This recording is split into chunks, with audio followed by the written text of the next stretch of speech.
Quel est le mal qu'on fait à Aliko Dangote aujourd'hui en le privant du brut nigérien? Une société industrielle a besoin de matières premières. Le milliardaire africain a investi dans l'une des plus grandes raffineries qui existe sur le continent. Pour ne pas dire la plus grande raffinerie de pétrole du continent. En termes de portée et de signification, c'est de la création d'emplois. Beaucoup d'emplois de logisticiens des hydrocarbures, par exemple. Logisticiens de production, par exemple, dans le secteur des hydrocarbures. Mais c'est aussi une très grande valeur ajoutée qu'il faudra apporter à un produit brut qui est extrait sur place et qui pourra être transformé. Et sachez que les résidus du pétrole entrent dans beaucoup de productions, parmi lesquels vous avez notamment les dérivés du pétrole qui sont utilisés dans la fabrication plastique et même au niveau de l'industrie des molécules, tout cela, il y a beaucoup d'applications qui sont faites. Le simple fait que cette raffinerie prospère en Afrique de l'Ouest, je ne parle pas simplement du Nigeria, mais en Afrique de l'Ouest, est une opportunité énorme. Savez-vous que le gasoil qui est mis sur le marché du Nigeria, par exemple, est un gasoil qui n'est pas de meilleure qualité, bien que la production du brut soit faite au Nigeria. Entre-temps, le Nigeria produit son brut, le vend à l'extérieur, sans transformation aucune, rachète à prix d'or des produits raffinés, des produits blancs, qu'il met à disposition maintenant encore à un prix plus élevé, naturellement, aux consommateurs nigériens. Et ces consommateurs nigériens également aussi redistribuent dans la sous-région ouest africaine. La chaîne d'approvisionnement des produits issus de la raffinerie de pétrole au Nigeria est tellement étendue que le Bénin, par exemple, vous allez souvent entendre parler de produits fruits par exemple, pour le Bénin, qui est un pays limitrophe au Nigeria, où dès que on a une flambée des prix sur le pétrole au Nigeria, cela se répercute systématiquement sur l'approvisionnement au Bénin. Et pas qu'au Bénin, mais un peu dans la sous-région ouest africaine. Quel mal fait-on à Aliko Dangote aujourd'hui? Ou qu'est-ce que la difficulté que rencontre Aliko Dangote engendre comme impact sur la chaîne d'approvisionnement du pétrole? Déjà, d'un point de vue légitime, on fait beaucoup de tort parce que c'est un champion africain. Aliko Dangote n'est pas un étranger. Il n'a pas à envoyer les revenus du pétrole dans les paradis fiscaux. En griffe, si on veut le dire. Mais en plus de cela, on prive des milliers de personnes de pouvoir profiter largement de cette industrie qui est implantée et de tout ce qui en découle comme métier, comme emploi, etc. D'un point de vue stratégique, on est en train d'empêcher Aliko Dangote d'avoir accès à un produit brut qui est sur place. Déjà, figurez-vous que la raffinerie importe du brut depuis le Brésil et les États-Unis pour pouvoir les raffiner. Vous voyez la distance qui sépare le Brésil et le Nigeria, la distance qui sépare l'Amérique latine comme l'Amérique du Nord de l'Afrique de l'Ouest, c'est une très grande distance. Ce qui fait que même si le brut qui a été raffiné par la raffinerie doit être mis à disposition en termes de produits dérivés sur le marché nigérien, cela reviendra encore plus cher.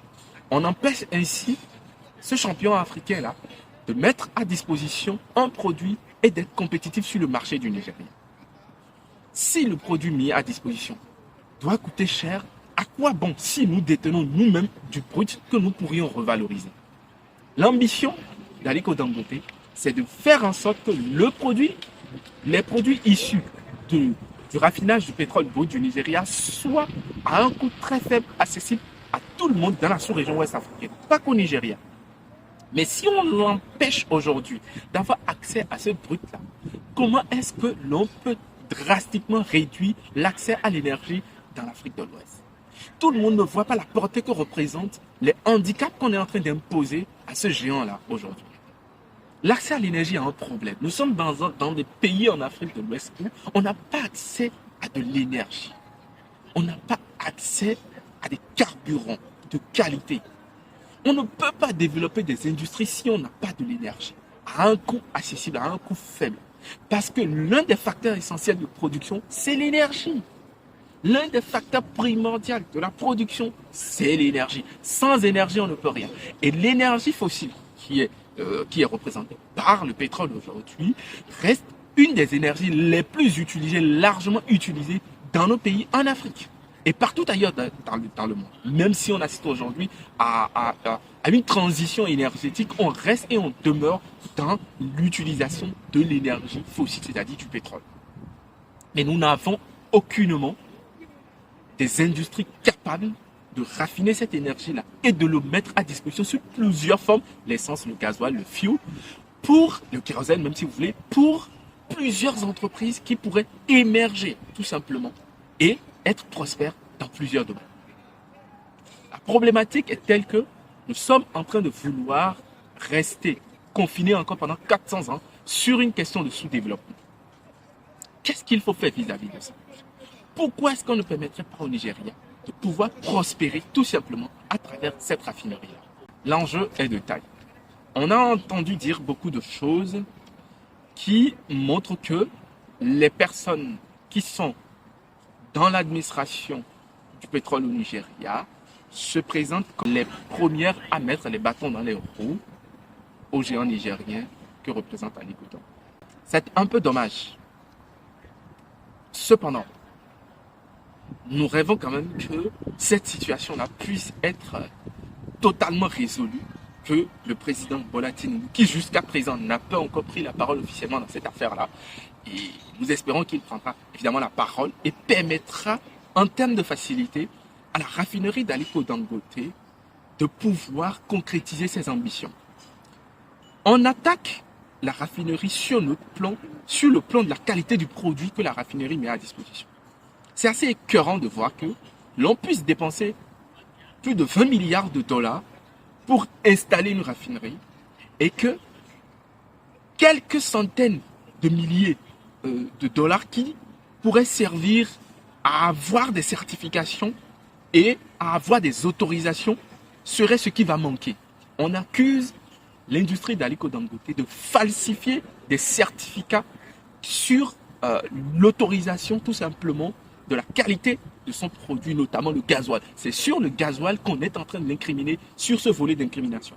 Ce qui constitue un problème pour la consommation du produit en lui-même. Il faut reconnaître que quand on fait du raffinage, et je l'explique dans ma formation sur la logistique des hydrocarbures, que je vous invite à découvrir d'ailleurs, il y a toute une distillation qui se fait, c'est un procédé qui permet en fait de séparer le produit lourd des produits légers et de récupérer tout ce qui est gaz et ensuite de récupérer tout ce qui est produit moins lourd en intermédiaire et les produits lourds ensuite comme le bitume qui est utilisé dans la fabrication des routes et autres par la suite. Mais à un certain niveau, parmi les produits moins lourds, il y a le gasoil. Ensuite, vous avez l'essence qui est encore plus léger et autres. Après, vous avez les gaz comme les gaz de pétrole liquéfié, le GPL qui est utilisé. Donc, on dit que dans les procédures de distillation, le gasoil qui est extrait est un gasoil qui est de mauvaise qualité parce que sa teneur en soufre est très élevée. Et que Aliko Dangote n'aurait pas les autorisations pour ses laboratoires de contrôle de la teneur du soufre dans ses produits avant de pouvoir faire cette production-là. Soyons sérieux, une minute. On dépense 20 milliards de dollars pour mettre en place des installations de dernière génération uniques sur le continent. Et penser que cette personne-là n'est pas capable de dépenser 20 000, 30 000 en procédés standards comme ceux de l'ISO pour pouvoir mettre à disposition dans ces laboratoires des techniques qui rendront fiable la qualité de son gasoil. Moi, en tant que professionnel, je ne peux pas boire cette tasse de thé parce qu'elle est trop amère, elle est trop puante, elle est trop incongrue pour que je puisse la boire. Et là, on a donc le sentiment que lorsque l'on veut noyer son chien, on l'accuse de rage. Soyons honnêtes. L'impact sur la jeunesse de l'Afrique de l'Ouest, moi je le dis de l'Afrique de l'Ouest parce que toutes les industries cimentières, agroalimentaires, financières de cet homme-là ont un impact direct dans tous les pays, dans tous les pays de l'Afrique de l'Ouest. Que vous soyez à Lomé, à Bamako, que vous soyez à Niamey, que vous soyez à Abidjan, on voit partout circuler les titans, les camions titans de ces géants-là. Et quand ils circulent, ce n'est pas 50, ce n'est pas 70 camions. Vous avez des convois allant jusqu'à 200 camions d'Aliko Dangote. Il faut le voir une fois pour comprendre ce que représente Aliko Dangote.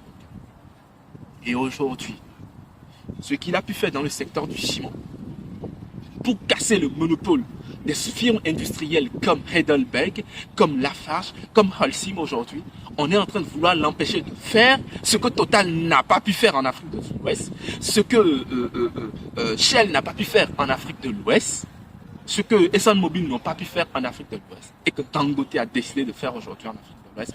On veut l'empêcher de le faire, on veut l'asphyxier. Quand est-ce que l'on va favoriser le développement des champions africains?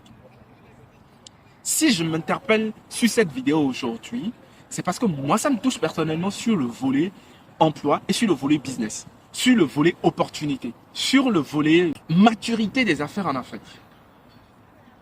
Un volet que la jeunesse aujourd'hui se doit totalement de casser. Nous avons l'obligation de prendre la parole sur ces sujets-là parce que le fait que des devanciers comme Aliko Dangote aujourd'hui investissent dans ces secteurs-là nous pousse, nous, à avoir des visions sur comment est-ce que la jeunesse peut s'attaquer à des secteurs principaux comme les hydrocarbures, les énergies, par exemple, en Afrique.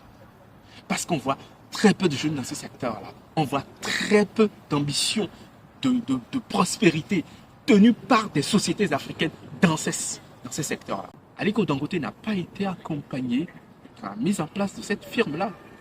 Le terrain sur lequel il a mis en place cette industrie-là, il a payé plus de centaines de milliards. Les installations, n'en parlons pas. La structuration des financements à travers les banques qui l'ont accompagné n'ont été faites que sur la confiance d'Aliko Dangote. Il n'y a que son nom qui a suffi, sa réputation qui a suffi, sa personne qui a suffi. On dit généralement que dans le business, votre réputation vous précède.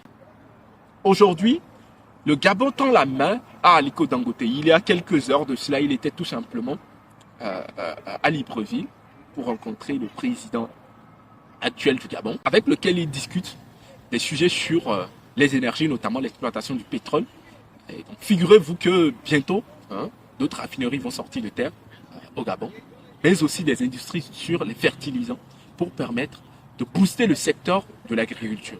Sans oublier que Aliko Dangote a récemment investi dans une industrie de transformation de tomates, une géante industrie, toujours au Nigeria, de sorte à ce qu'on puisse diminuer les importations de tomates en boîte, en griffe, qu'on a tout le temps de conserve, dont on ne peut attester de la qualité. Mais aujourd'hui, vous êtes certain que toutes ces industries qui sont en train de voir le jour, un peu partout sur le continent, et par des Africains surtout, sont des gages d'un développement assuré et d'une prospérité continue pour le continent africain. Nous devons œuvrer dans ce sens-là. Si à votre échelle, vous avez envie de vous attaquer à des secteurs qui sont difficiles d'accès aujourd'hui, auxquels personne n'a forcément d'ouverture, je vous invite à découvrir notre formation sur la logistique des hydrocarbures pour comprendre, depuis l'extraction jusqu'à la distribution des produits qui sont des dérivés du pétrole, comment est-ce que, intellectuellement parlant, on organise les chaînes logistiques. Beaucoup de personnes ne savent pas ce que c'est que être un logicien des hydrocarbures, ne savent pas comment est-ce qu'on peut déployer une logistique des hydrocarbures. Et cette formation vous permettra de la découvrir. Vous comprendrez encore mieux l'enjeu que représentent des investissements et surtout, lorsqu'on s'attaque à une industrie, ce que ça peut avoir comme impact. Protégeons tout simplement les emplois du futur. Ouvrons nos horizons, notre vision pour voir plus grand. Je vous remercie.